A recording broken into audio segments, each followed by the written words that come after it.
अब CPWD engineer student से की टीम को कहूंगा कि अपने शिशपाल जी और जागरण मीणा जी को रिक्वेस्ट करूंगा कि उन्हें उनका मोमेंटो देकर के स्वागत करेंगे।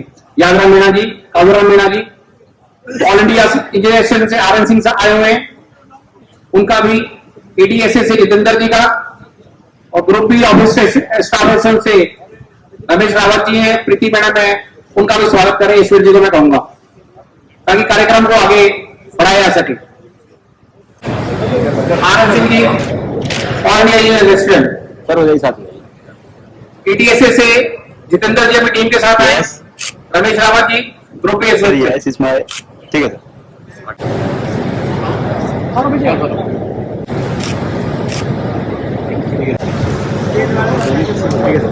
कार्यक्रम को आगे बढ़ाते हुए मैं अब अपने ऑल इंडिया महासंघ के सेक्रेटरी जनरल केपी चौधरी साहब को रिक्वेस्ट करूंगा कि मंच पे अपनी बात रखें। केपी चौधरी साहब, जोरदार तालियां साथियों।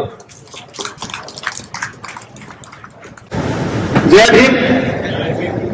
बाबा साहब की जयंती मना रहे हैं और जय भीम नहीं बोलते मजा नहीं आएगा। हाथ उठा के बोलना, पार्लियामेंट 1 किलोमीटर में आवाज जानी चाहिए। जय भीम, जय भीम, जय भीम। बाबा साहब अम्बेडकर अमर हैं। जोर से बोलो, बाबा साहब डॉक्टर अम्बेडकर अमर हैं। डॉक्टर बी आर अम्बेडकर अमर हैं। भारत का संविधान जिंदाबाद, भारत का संविधान जिंदाबाद, भारत का संविधान जिंदाबाद। सीपीडब्ल्यूडी परिवार के 2 प्रोग्राम, नया साल का और ये बाबा साहब अम्बेडकर की जयंती का, पिछले करीब मुझे 20 साल 22 साल का आसपास अंदाजा है जब स्वर्गीय इंजीनियर पी एस भारती साहब इस संगठन के राष्ट्रीय महासचिव थे और वो महासंघ के राष्ट्रीय चेयरमैन थे।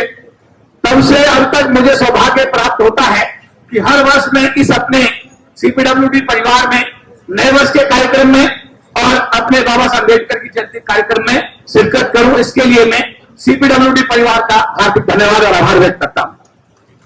आज के इस कार्यक्रम में हमारे अनुसूचित जाति समाज के प्रथम नागरिक, राष्ट्रीय अनुसूचित जाति आयोग के चेयरमैन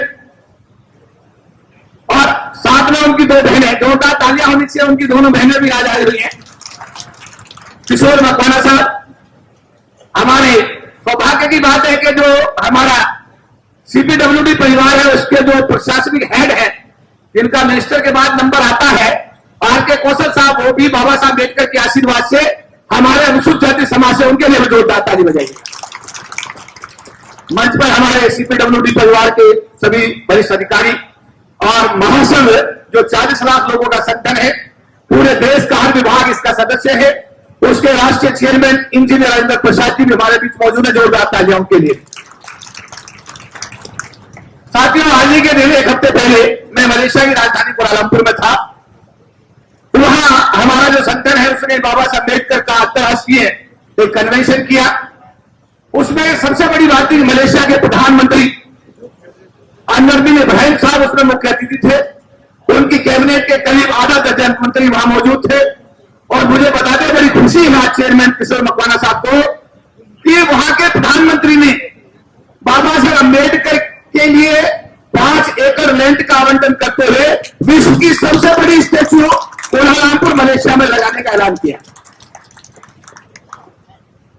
महासंघ के राष्ट्रीय प्रधान महासचिव होने के नाते 25 जून 2023 को मैं दुनिया का सबसे बड़ा देश अमेरिका और अमेरिका का सबसे बड़ा शहर न्यूयॉर्क, उसमें सबसे बड़ी सड़क का नाम जब बाबा साहब डॉक्टर भीमराव अम्बेडकर के नाम पे किया गया तो उसके नामकरण के लिए भारत से मुझे बुलाया गया और वहां पर जो 3 व्यक्ति चुने गए नामकरण करने के लिए, वहां पर न्यूयॉर्क की जो मेयर थी जूली वॉन, वहां पर जो भारत के उस समय कॉन्सुलेट जनरल, भारत के न्यूयॉर्क में कॉन्सुलेट जनरल रंजीत जायसवाल जी, और समाज की तरफ से मुझे भी उस कार्यक्रम में हाथ लगाने का, उसे खींच करके उद्घाटन करने का मौका मिला। साथियों, परम पूज्य बाबा साहब डॉक्टर भीमराव अम्बेडकर, जिनको केवल अनुसूचित जाति समाज तक सीमित कर दिया गया। मेरा ये निवेदन है कि उन्होंने भारत के हर नागरिक के लिए कार्य किया, हर व्यक्ति के लिए कार्य किया। जब आपके घर में चोरी होती है जी, जब आपके घर में झगड़ा हो जाता है जी, पड़ोसी आपके साथ मारपीट कर देता है, थाने जाकर के एफआईआर कराते हैं, वो व्यवस्था भी डॉक्टर बी.आर. अम्बेडकर ने संविधान बनाकर के पूरे देश में एक आदमी को दी। स्वास्थ्य नागर बांध हो, LIC की स्थापना हो, रिजर्व बैंक की स्थापना हो, महिलाओं के लिए हिंदू कोड बिल हो, अगर कोई भी देश का ऐसा कार्य नहीं है जिसमें भारत के हर व्यक्ति को डॉक्टर अम्बेडकर का आभार व्यक्त करना है, हर व्यक्ति को आभार व्यक्त करना चाहिए। हमारी मानसिकता बड़ी छोटी है। जब मलेशिया के प्रधानमंत्री ने यह बात अपने संबोधन में कही कि बाबा साहब अम्बेडकर भारत के नहीं पूरे विश्व के उनका व्यक्तित्व था, और जब उन्होंने ये बात कही अपने संबोधन में, 1 घंटे के संबोधन में, कि बाबा साहब अम्बेडकर का जितना सम्मान बाहर के देशों में होता है, भारत में उतना सम्मान उनका नहीं होता, ये हमारे लिए बड़ी दुख की, बड़े हमारे लिए पीड़ा की बात थी कि पूरे। और वहां पर जो उच्चायुक्त था, high commissioner of India mister B.N. Reddy, वो बैठा हुआ था, उसके सामने प्रधानमंत्री ने ये बात कही, और ये बात सही भी है।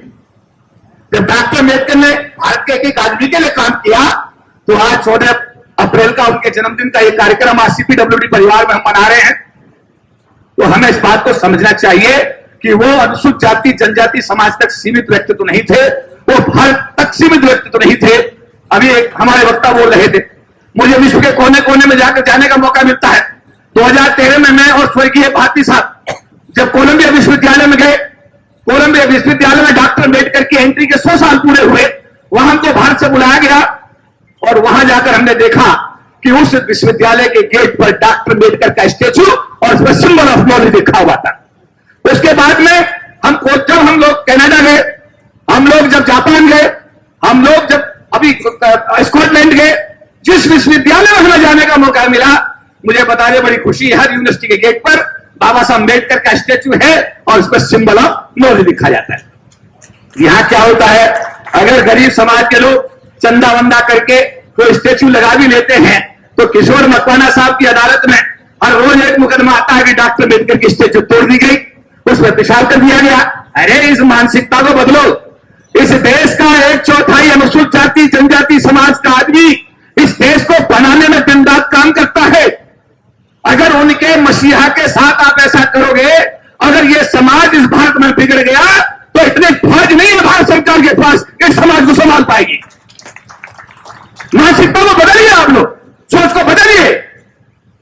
अरे गेहूं कौन बोता है, कपास कौन पैदा करता है, सड़क का निर्माण कौन करता है, बजरी कौन डालता है, ईंट कौन ढोता है। इस देश का शहरी विकास हो चाहे ग्रामीण विकास हो, इस देश का अनुसूचित जाति जनजाति समाज का व्यक्ति इस देश के विकास के लिए 24 घंटे काम करता है। उस समाज के प्रति अच्छी भावना न रखना, बाबा साहब को समय समय पर अपमानित करना, मुझे लगता है भारत के विकास में एक बहुत बड़ी बाधा है, और हमें अपनी मानसिकता के लेवल को परिवर्तन करना पड़ेगा। मेरा सौभाग्य है, मैं 40 साल से इस संगठन के राष्ट्रीय महासचिव की भूमिका निभाने का काम कर रहा हूं। मेरे चेयरमैन तो कई बार बदल जाते हैं, मेरे साथ 8-10 चेयरमैन बदल गए, पर मुझे राष्ट्रीय महासचिव के रूप में हर बार चुन लिया जाता है। अभी पिछले दिनों जैसा मैंने बताया कि 2 बार यूनाइटेड नेशन संयुक्त राष्ट्र संघ में जब बाबा साहब अम्बेडकर की जयंती मनाई गई, वहां भी अपनी समाज को बात रखने का मौका मिला। अभी पिछले दिनों ब्रिटिश पार्लियामेंट में जब जयंती मनाई गई, तो भी मुझे समाज की बात रखने का मौका मिला। पिछले दिनों अभी जब हम ओटावा में कनाडा की पार्लियामेंट में हमें मुख्य अतिथि के रूप में बुलाया गया, तो भी हमने समाज की बात को रखने का हमने कोशिश की।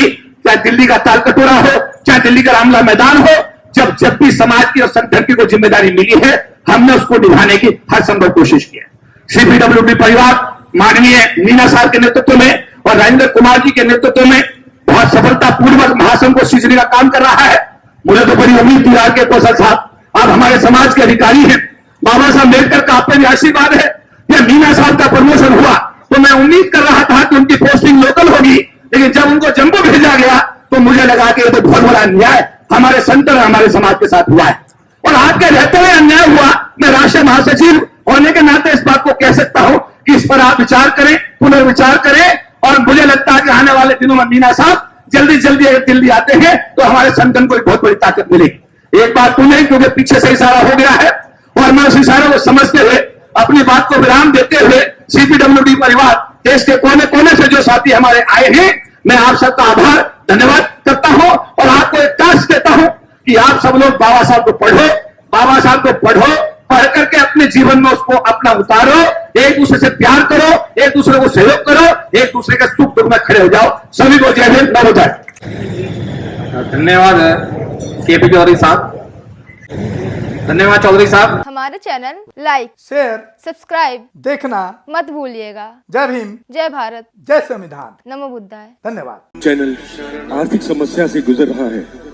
अगर आप बहुजन समाज में बाबा साहेब आम्बेडकर और तथागत बुद्ध की विचारधारा को अधिक से अधिक लोगों तक पहुंचाना चाहते हैं तो हमें आर्थिक सहयोग प्रदान करें, ताकि हम अपने चैनल के माध्यम से देश विदेश में समता, बंधुता, एकता और संवैधानिक अधिकारों को ज्यादा से ज्यादा लोगों तक पहुंचा सकें। आप अपनी सहायता राशि नीचे लिखे खाते में जमा करा सकते हैं। खाता धारक गौतम रत्ना, खाता संख्या 3169576865 IFSC कोड SBIN 0060336, बैंक भारतीय स्टेट बैंक। आप हमारे बैंक खाते का विवरण स्क्रीन पर भी देख सकते हैं। जय भीम, जय भीम। मैं गौतम रत्ना आपका बहुजन फिल्म प्रोडक्शन में स्वागत करता हूं और आप हमारे प्रोडक्शन हाउस के अंदर अपना कैरियर बना सकते हैं as a film director, as a producer and actor and actress and editor and cinematographer also. अगर आपको फिल्म से रिलेटेड कुछ भी प्रोजेक्ट आपको बनवाना है तो हमारे पास में पूरा सेटअप है, जिसमें फिल्म कैमरा है, शूटिंग लाइट्स है और एडिटिंग है। सारा A to Z एक ही जगह पर आपको हमारे यहाँ पर मिल जाएगा। तो दोस्तों आप हमें कांटेक्ट कर सकते हैं हमारे नंबर्स पर 9810085714 और 8510005714। हमारे वेबसाइट पे विजिट कर सकते हैं www.filmserviceindia.com और हमें मेल भी कर सकते हैं gautamfilmsproduction@gmail.com पर। धन्यवाद।